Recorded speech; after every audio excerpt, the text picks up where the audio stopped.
Assalamu Walaikum. Hello friends, how are you? Welcome back to my another video. In this video, I am going to show you how to crop a layer in Photopea.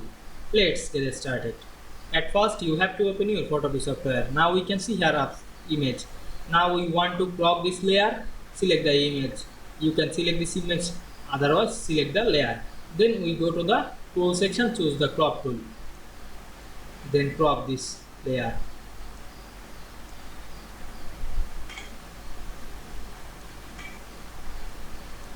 Then check mark this.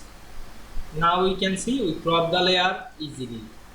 You want to crop another, select another image and crop it. Otherwise, make undo. Press Ctrl Z on your keyboard. Now we can see crop a layer in Photopea very easily. I hope you enjoyed my video. Please like, comment, share and subscribe my channel. Thanks for watching.